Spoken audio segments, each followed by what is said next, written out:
and welcome to Candidate Conversations. Thank you for joining us. I'm Michele McCray, Community Engagement and Member Services Coordinator at DCTV. I'm thrilled to be your host for Candidate Conversations. Our role at Candidate Conversations is neutral. DCTV is a bipartisan nonprofit organization serving as a community convener. Our goal is to give the community an opportunity to get to know the candidates by allowing each to present their platform to the community. In this era of COVID-19, providing DC residents the opportunity to get to know the candidates from the safety and comfort of their television viewing location is more important than ever. Today, we have the pleasure of speaking with candidate Brooke Pinto, running for the office of DC City Council Member Ward 2 for the general election. Welcome, candidate Pinto, and thank you for being here. Thank you, Michele. Great to see you. So let's get started. Our first question is on the topic of DC statehood. Should the District of Columbia become the 51st state? Why or why not? Absolutely. Statehood is so important for our representative democracy. We have over 706,000 residents in the District of Columbia that deserve a say in the future and the direction of our country. It's not only important to have a voting right in the Senate and in the House of Representatives, but it affects so much that we do here in the district. It affects our criminal justice system and our parole board. For example, if somebody is sentenced to 1 day over 1 year in prison, they could be sent anywhere in the country. And many folks don't have access to families to visit them while they're serving their sentence. And then we're surprised when our recidivism rates are so high. We need people to be serving their time in the community that they're going to be returning to. We've also seen Congress overstep in a large way when we're seeking to pass budget measures around clean needles or legalizing cannabis, or using our local funds for abortion coverage. And it's incredibly important that we have our local leaders decide what we use our tax money for and that we achieve statehood. And I'm so excited for how much momentum and progress we've made recently, and it's seeming much more feasible in the next couple of years. Our community and our world are currently fighting a major pandemic.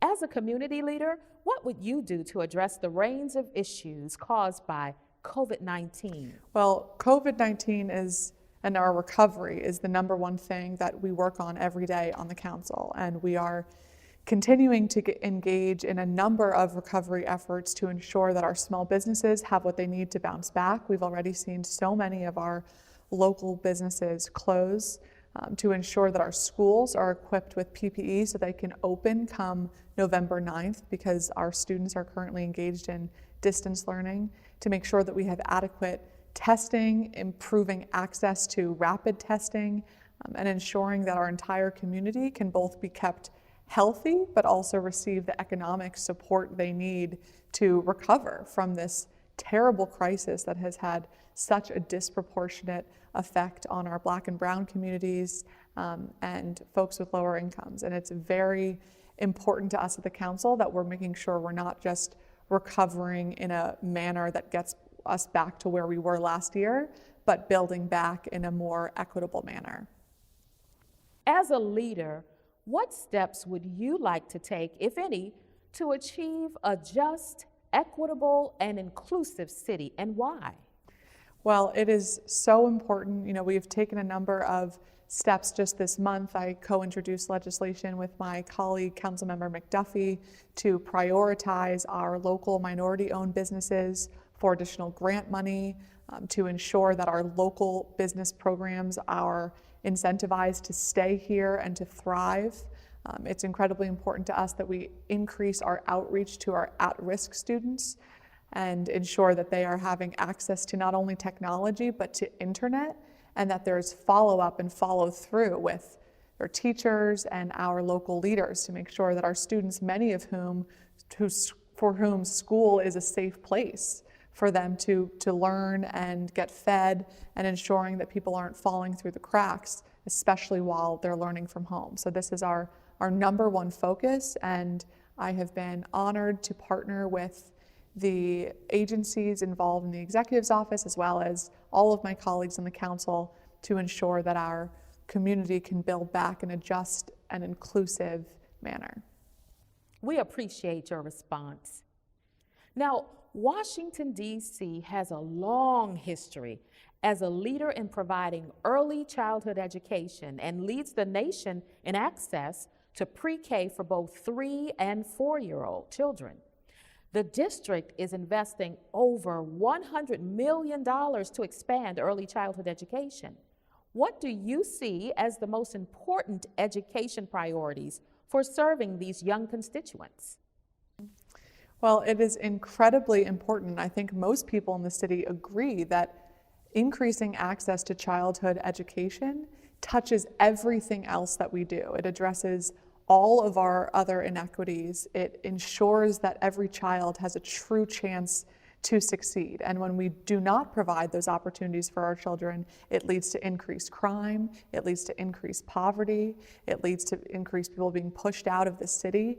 And so it is the most important challenge that we tackle. Now, we see over and over again a spoken commitment for early childhood education, and yet an absence of adequate funding to actually support those programs. So I think we need to increase our access to funding and supply of funding to our Birth to 3 program.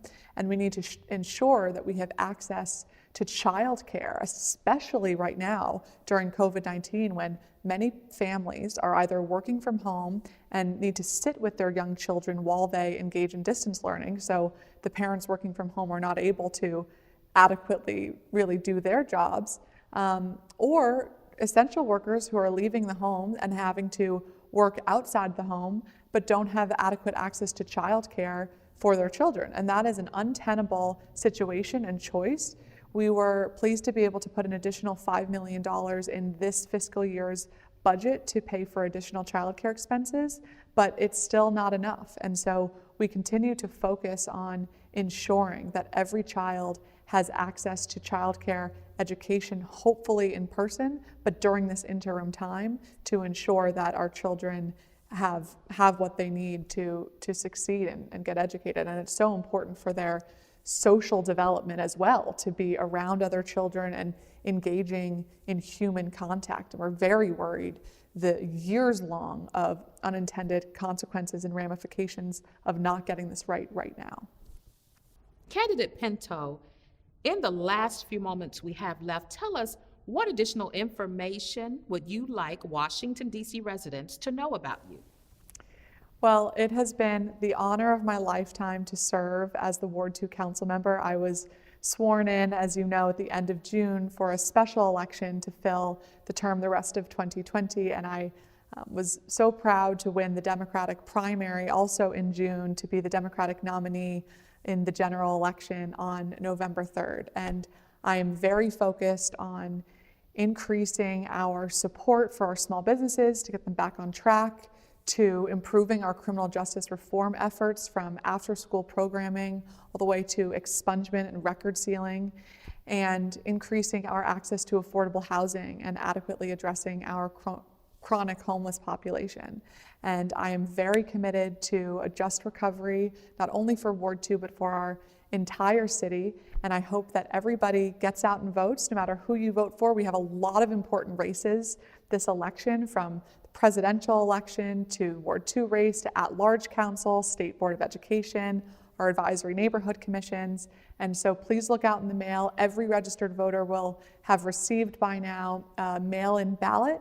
If you have not received it, please reach out to the Board of Elections at 202-727-2525. And you can also vote early for an entire week, October 27th to November 2nd, or on Election Day on November 3rd. But the safest way to vote is by mail, and I hope that I can earn your support for re-election. And good luck. I know it's a really tough year, but we're going to get through this, and we're going to come out stronger as a community. Certainly, we've enjoyed talking to you. We appreciate you coming on our show, Candidate Pinto. All the best to you in the coming election. Thank you, Michele.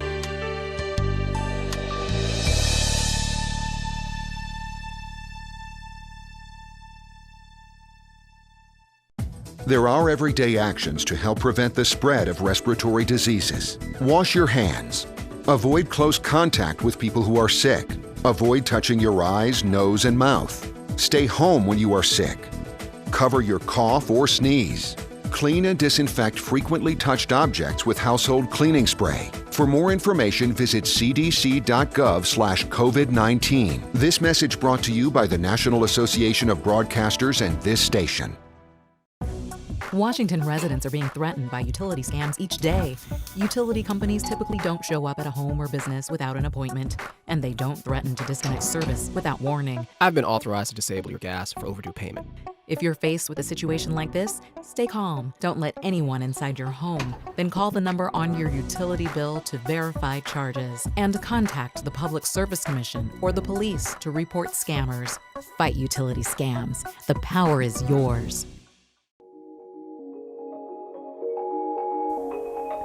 Hi, I'm Alvin Jones, native Washingtonian and president of AJ Productions, and also the managing partner of the Alvin Jones Communications Group. You may know me from my work at Black Entertainment Television as the Unseen VJ, News Channel 8, Planet Vehicle, Planet Jazz, The Quiet Storm on WHUR, Sirius XM, and C-SPAN. But what you may not know is that I got my start in media communications right here at DCTV as a member. DCTV has been serving the DC community for more than 3 decades by preparing members throughout this region for careers in media, whether it be in front of or behind the camera.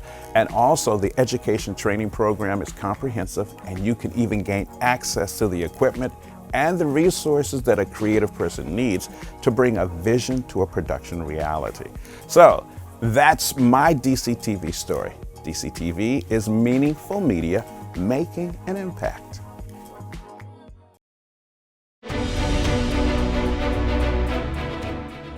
Welcome back. You're watching Candidate Conversations on DCTV. Today, we have the pleasure of speaking with candidate Fred Hill, running for the office of DC Council Member for Ward 8 in the general election. Welcome, candidate Hill, and thank you for being here. All right, thank you. So let's start. Our first question is on the topic of DC statehood. Should the District of Columbia become the 51st state? In your opinion, why? Or why not? Absolutely. For far too long, our residents in Washington, D.C. have not been counted as we should have been for so many years. There's dollars that should be coming to us as a state. There's representatives that should be accounted for throughout the residents of the district, small businesses, large businesses.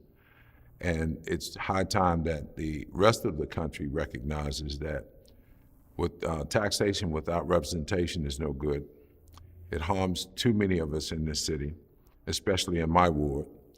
And it's time that now we get the rightful position of being a state just as anyone else. We also spend a lot more money than many people who are states, or they get more money than we do. And it's time that we make that change. Thank you. Our community and our world are currently fighting a major pandemic. As a community leader, what would you do to address the range of issues caused by COVID-19? Thank you. The first thing that we need to keep in mind is that we all should be following by wearing the PPE material, the protective material such as masks. We need to follow more seriously the social distancing and protect those around us by doing that as well as for ourselves.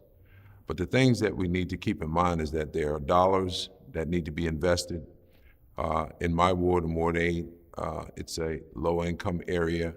The average salary of Ward 8 residents right now is around $32,000.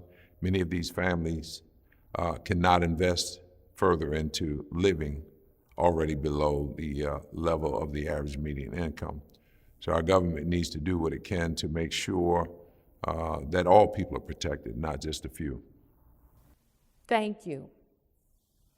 As a leader, what steps would you like to take, if any, to achieve a just, equitable, and inclusive city, and why? Well, we have to remember that right now in Ward 8, as I just mentioned, the average salary of being $32,000. We need living wage jobs and career opportunities. We need more inclusion for our small businesses. Right now, there's been a horrible attack on small businesses and their employees. In Ward 8, we lost 134 small businesses before COVID hit. And those businesses, some of them had been in business from 10 to 12 years, having on an average from 8 to 12 employees. And when one of those employees loses their job, it's not just that employee, it's a whole family that's affected. I am a strong advocate for small business development and to make sure that the city contracts that are available go to reach the people that it should touch. Right now, we have a horrible situation where out of the $890 million that was invested last year with CBEs, over 50% of that money went to the same 10 contractors. And that is just abominable. We have another portion of that 50%, the remaining 50%, did not live or work here in the district. And so I intend to make sure that we all are included. We appreciate your response. Now, Washington, D.C. has a long history as a leader in providing early childhood education and leads the nation in access to pre-K for both 3- and 4-year-old children. The district is investing over $100 million to expand early childhood education. What do you see as the most important education priorities for serving these young constituents? Well, we definitely are appreciative that the city is the leader in pre-K education support, but there needs to be more. This sets the tone for more of our residents, parents, to engage in living wage job opportunities where they can thereby do more for their family. But it extends a little further because we also have a different challenge. As these children, our young professionals, get older and entering into high school, we need trades back into our public school system to continue what we started with pre-K. Right now, that's not happening. We have a few schools in Ward 8 that provide the trades, one in each, and they say that the children can go to other schools throughout the city. The problem is, from Ward 8, many of our kids can't even go to the next school. So we need to make sure that we have a more fair process of educating our kids in the trades. What I propose is that we move the teachers and not move the students. It's an easier thing to do, compensate those teachers well for what they're doing, and give them assignments that can spread out across the whole city, not just one sector of the city. Now, Candidate Hill, in the last few moments we have left, tell us, what additional information would you like for Washington, D.C. residents to know about you?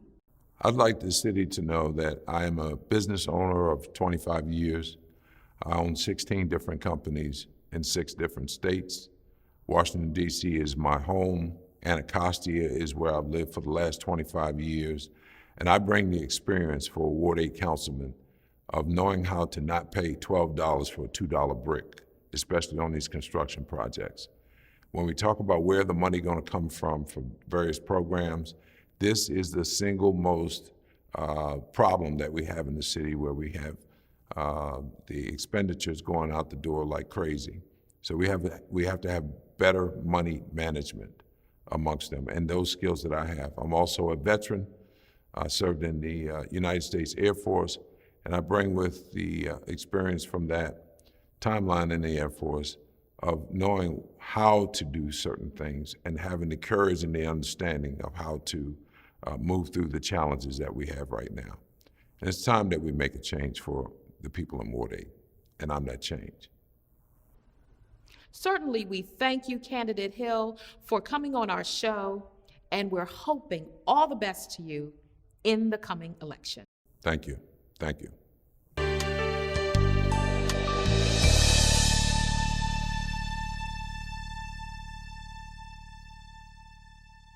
My life was in shambles, and I was trying to figure out how to pick up the pieces. AA not only keeps me sober, it helps me live a much better life. If you have a problem with alcohol, contact AA. It works for me. Wash your hands, avoid sick people, and touching your face. There are everyday actions to help prevent the spread of respiratory diseases. Visit cdc.gov/COVID-19. Brought to you by the National Association of Broadcasters and this station. Texting is a great way to communicate, even for scammers. And it's pretty simple for them to steal your identity. If any bill collector contacts you, making demands or offering refunds by text message, wait. Don't share any of your personal information, such as account or social security numbers. Hang up and call the provider back with the number on your monthly bill to confirm any charges. Contact the Public Service Commission or the police to report scammers. Fight utility scams. The power is yours.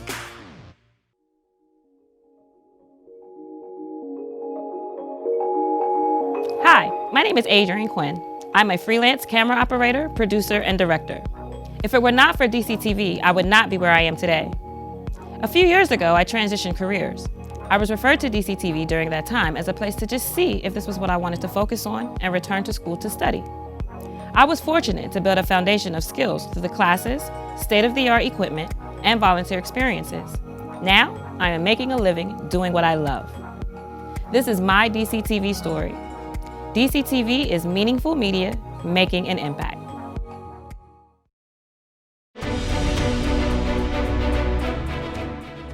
Welcome back. You're watching Candidate Conversations on DCTV. Today, we have the pleasure of speaking with candidate Randy Downs, running for the office of DC City Council Member Ward 2 in the general election. Welcome and thank you for being here, candidate Downs. Thank you so much. So let's start. Our first question is on the topic of DC statehood. Should the District of Columbia become the 51st state? In your opinion, why or why not? District of Columbia should become the 51st state. We know that the residents of the District of Columbia deserve a voice in Congress.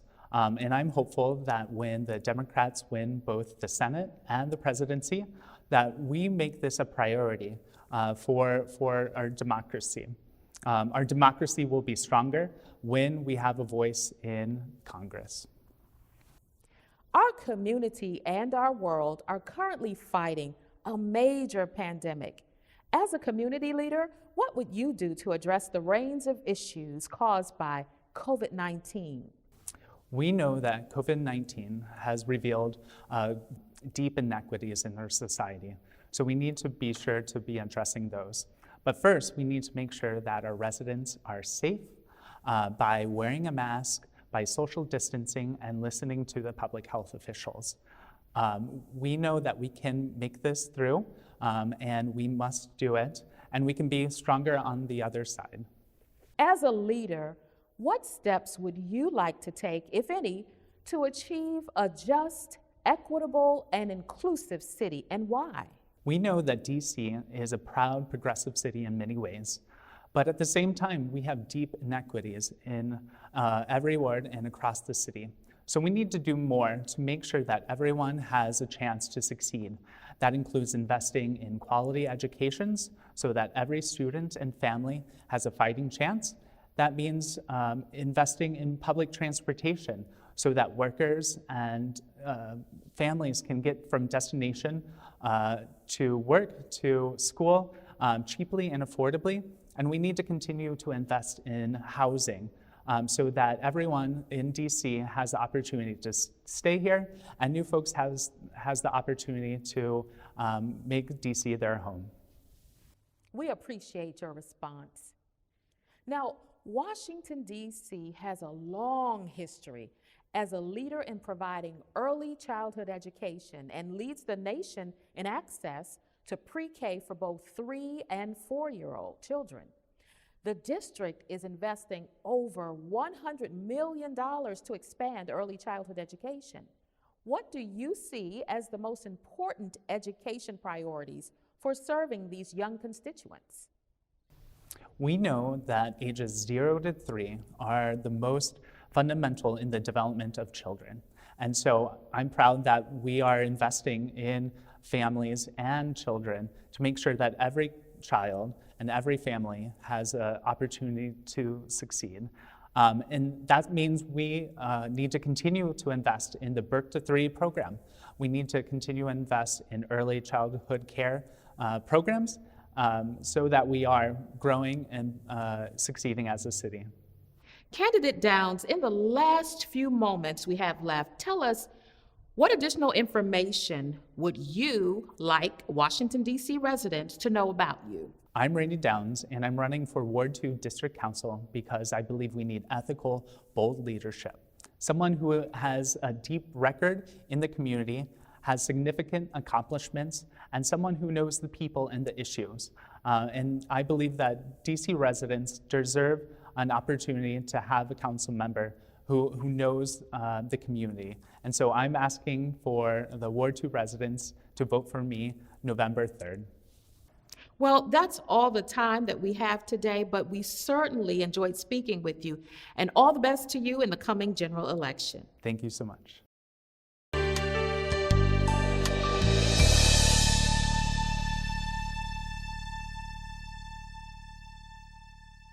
When I was young, I was plagued by fear and self-pity. Drinking made me care less about my insecurities. My life was in shambles, and I was trying to figure out how to pick up the pieces. At first, I never drank on the job, but eventually I did. Removing alcohol wasn't enough. It left me depressed and lonely. That's where AA offered a solution. The people I met thought like me. For the first time in my life, I felt like I wasn't so crazy. I remember sitting in the AA meeting and thinking, I finally found a place where I belong. I never thought I could have made it through those hard times as the happy person I am today. AA not only keeps me sober, it helps me live a much better life. I found out I can do this thing, one day at a time. I've never been happier in my life. If you have a problem with alcohol, contact AA. It works for me. And for me. And for me.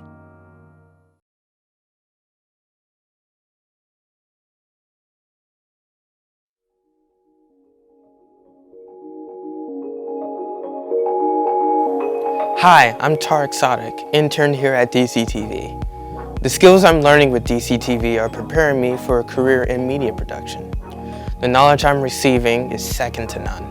Normally students don't receive this type of training, so I feel extremely lucky to have this opportunity to work with such a highly experienced crew. I'm learning how to manage a production, and I've learned how to work with the team. I have basic camera, gaffing, and editing skills, and I recently got my chance to edit together some original pieces for DCTV. This is my DCTV story. DCTV is meaningful media making an impact.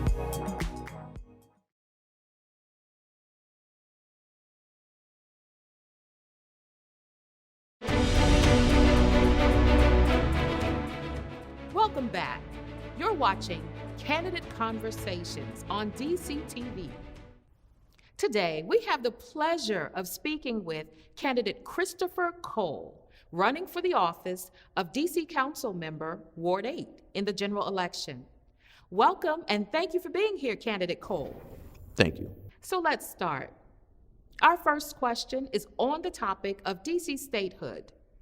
Should the District of Columbia become the 51st state? In your opinion, why or why not? In my opinion, I do believe that the District of Columbia should become the 51st state and should obtain statehood. And one of the main reasons why is because when we're talking about the monies that are allocated to different jurisdictions, we understand that DC right now is not equitable when it comes to the other 50 states. We want to make sure that our residents here in the District of Columbia have equal access when it comes down to funding for education, for housing, for all areas that affect our daily lives. So again, I do support DC becoming the 51st state. Our community and our world are currently fighting a major pandemic.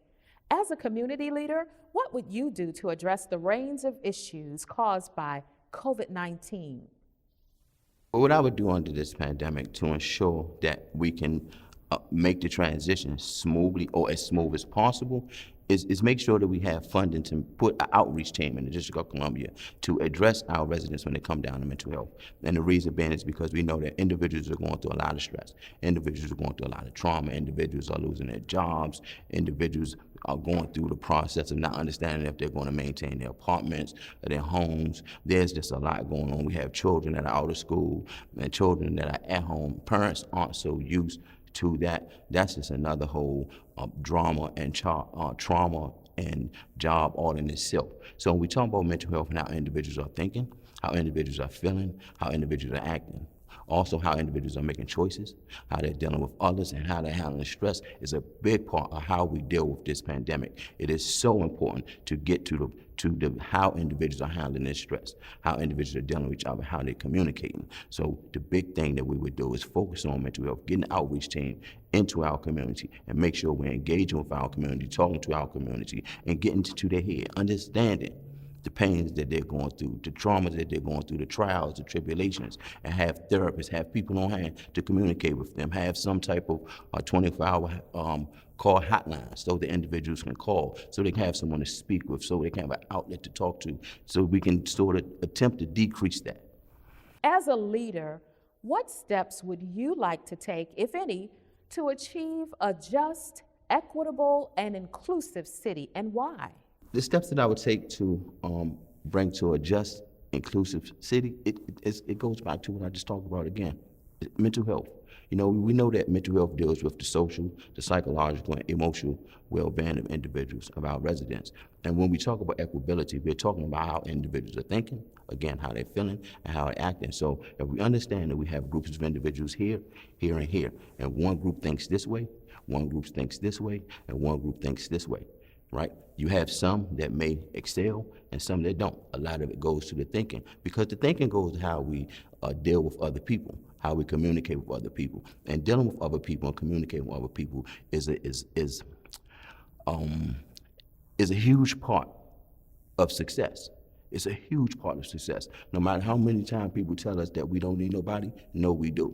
And it's important for our residents to understand that we need to come together. If we want the same resources that other people have, then it's important for us to be, for our residents in Ward 8, in the ward that tops the charts in every area, that are below the charts in every area when we talk about housing, when we talk about employment, when we talk about crime, when we, all the way across the board. So if we can get our people just to start thinking a little better in Ward 8, just to understand how to enhance their quality of life through how they think, feel, and act, we can do a good job. We appreciate your response. Now, Washington, D.C. has a long history as a leader in providing early childhood education and leads the nation in access to pre-K for both 3- and 4-year-old children. The district is investing over $100 million to expand early childhood education. What do you see as the most important education priorities for serving these young constituents? I think the educational priority is mental health. Mental health is an education, contrary to what people want to believe. Mental health is a part of education, and I do believe that has been taken away. And a lot of parents, first of all, I think it's imperative for parents to, first of all, understand the importance of mental health being a part of their child's education. And not just a part of their child's education, but also a part of their education. Because, see, in order to have a treatment plan that is effective for the parent and the student and the staff at the educational facility to come together and make sure that our students are the best and most productive and the most effective, and they can go out into the world and that they can succeed.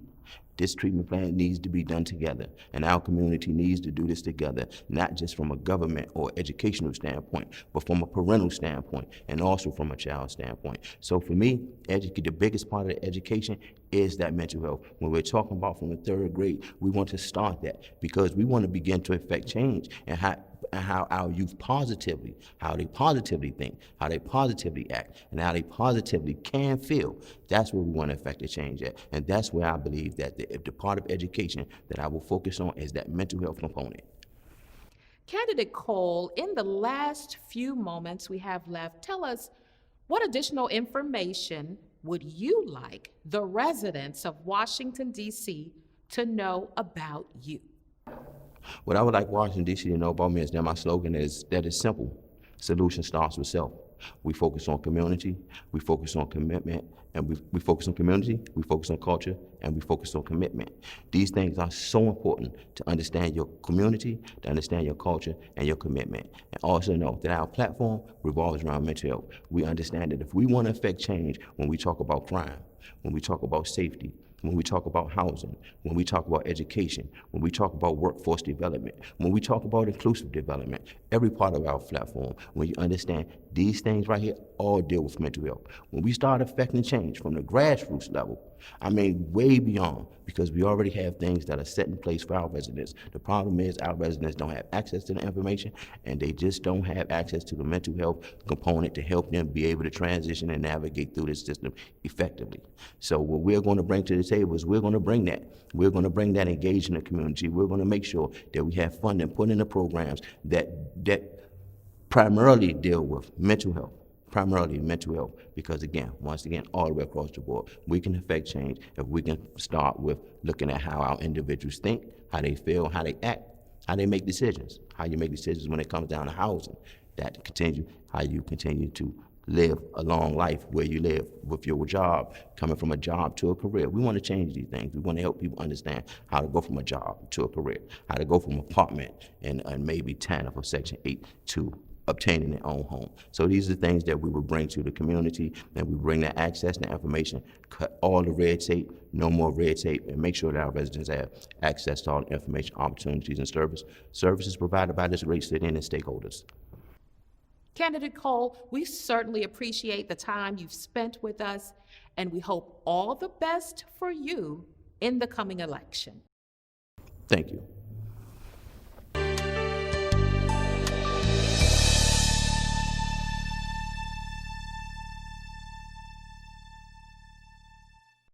There are everyday actions to help prevent the spread of respiratory diseases. Wash your hands.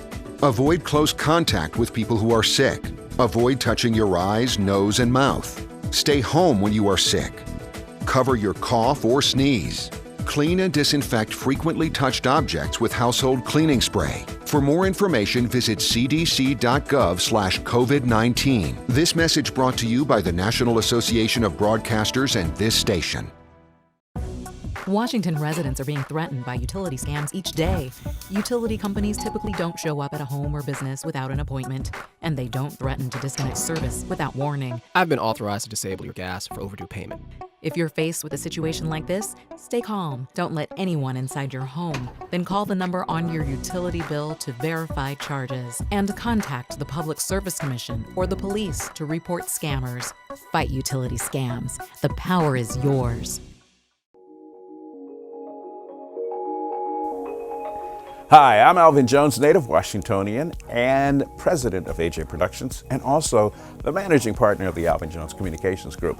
You may know me from my work at Black Entertainment Television as the Unseen VJ, News Channel 8, Planet Vehicle, Planet Jazz, The Quiet Storm on WHUR, Sirius XM, and C-SPAN. But what you may not know is that I got my start in media communications right here at DCTV as a member. DCTV has been serving the DC community for more than 3 decades by preparing members throughout this region for careers in media, whether it be in front of or behind the camera. And also the education training program is comprehensive, and you can even gain access to the equipment and the resources that a creative person needs to bring a vision to a production reality. So that's my DCTV story. DCTV is meaningful media making an impact.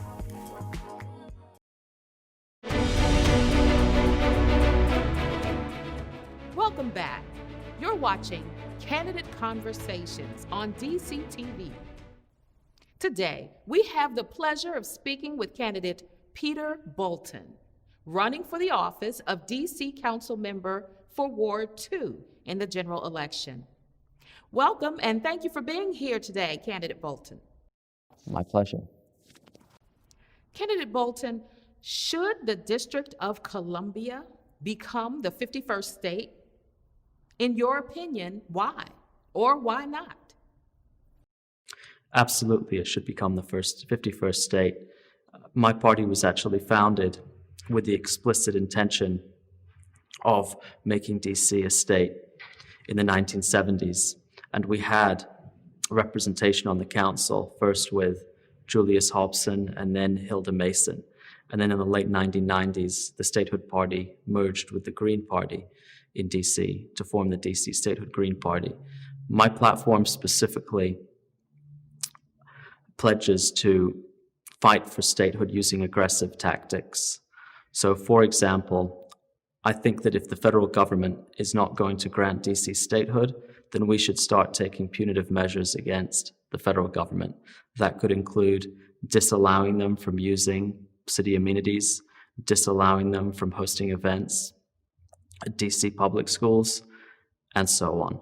The reality is that the residents of the District of Columbia voted in a referendum a few years ago overwhelmingly, I believe by over 80%, in favor of statehood. And the federal government has still not done anything about it and granted the rightful wishes of DC residents. And the last thing that I would say is that we are still underrepresented compared to the rest of the United States. We don't have a Congress member in the House of Representatives. We don't have 2 senators like other states do. And even the one representative that we do have is non-voting. So it's a complete threat to democracy. It's a disgrace that DC hasn't become a state already. And if I'm elected, I will fight tooth and nail to achieve DC statehood, preferably by 2025. Thank you. Our community and our world are currently fighting a major pandemic. As a community leader, what would you do to address the range of issues caused by COVID-19? One of the reasons why the United States leads the world in coronavirus COVID-19 infections is that, unlike the rest of the developed world, it doesn't have a system of universal public health care that's free at the point of service.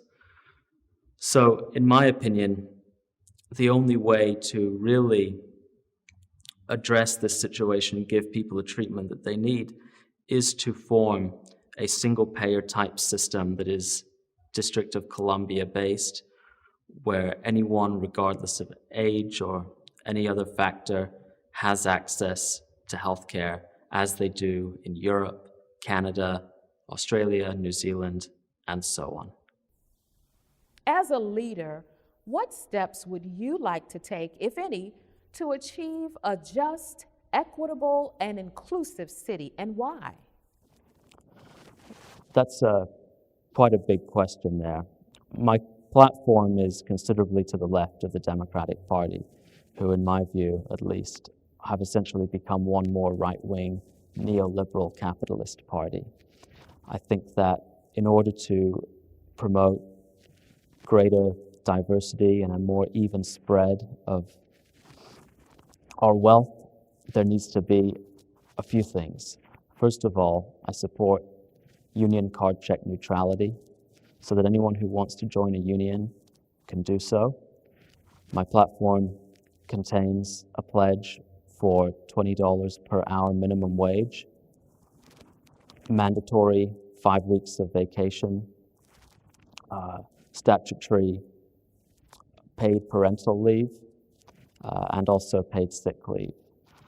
In terms of the racial disparities that have long plagued the city, I support, and my party has always supported, setting up a committee, city-based, or hopefully state-based, that will organize a system of restitution, reparations for individuals living in the district who are the descendants of enslaved peoples.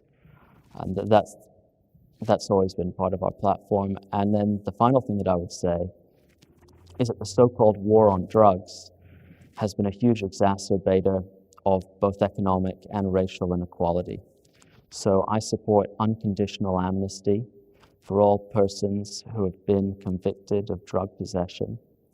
I support a ban-the-box measure so that people don't have to report whether they have a criminal record when applying for jobs, because that's made it very, very difficult for returning citizens to re-enter the labor force. Support full legalization of cannabis, including selling cannabis, and that's an important issue that in terms of statehood as well, because the federal government overruled full adult use cannabis legalization in the district, in spite of the fact that residents had voted overwhelmingly in favor of full legalization in a ballot measure a few years ago. So those are just some of my policies, but I encourage your viewers to check out my website where I have more detail. We appreciate your response. Now, Washington, D.C. has a long history as a leader in providing early childhood education and leads the nation in access to pre-K for both 3 and 4-year-old children. The district is investing over $100 million to expand early childhood education. What do you see as the most important education priorities for serving these young constituents? Well, first of all, I support this increase in funding for early childhood development. I'm also a strong supporter of the Birth to 3 DC Act, which I think has a lot of merit and has already gotten a lot of support across the political spectrum, by the way. But my ideas about education stretch beyond simply giving more funding.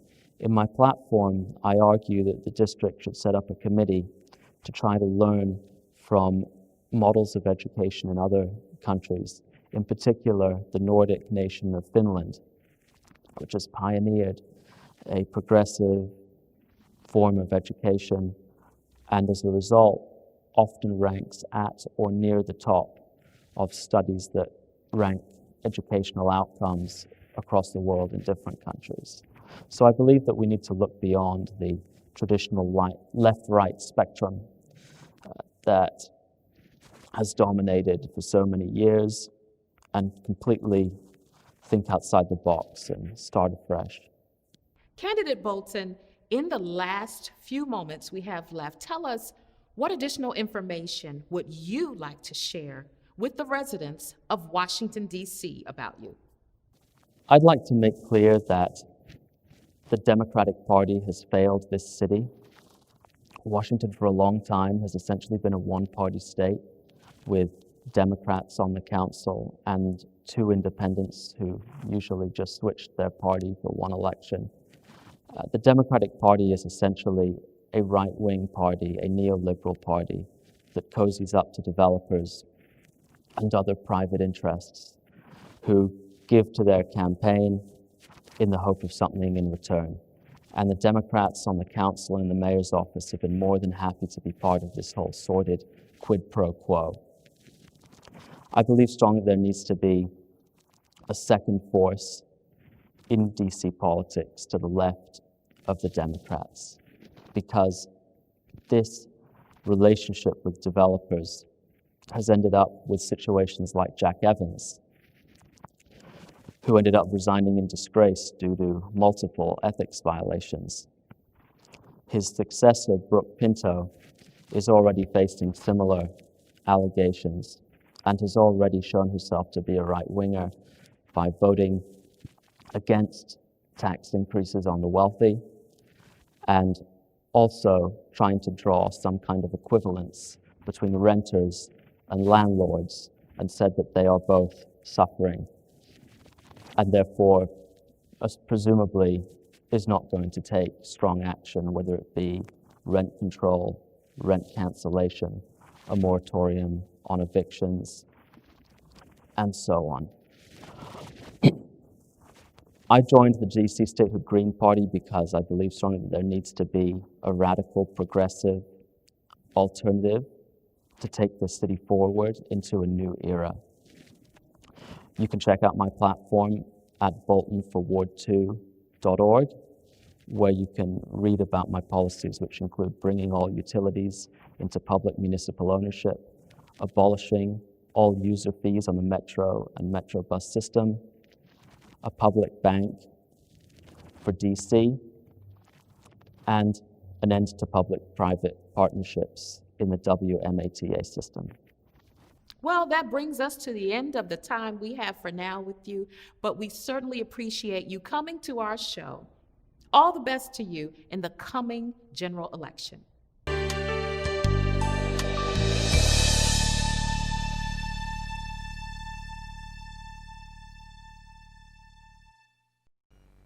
That concludes this episode of Candidate Conversations. We look forward to seeing you for another episode of Candidate Conversations on DC TV.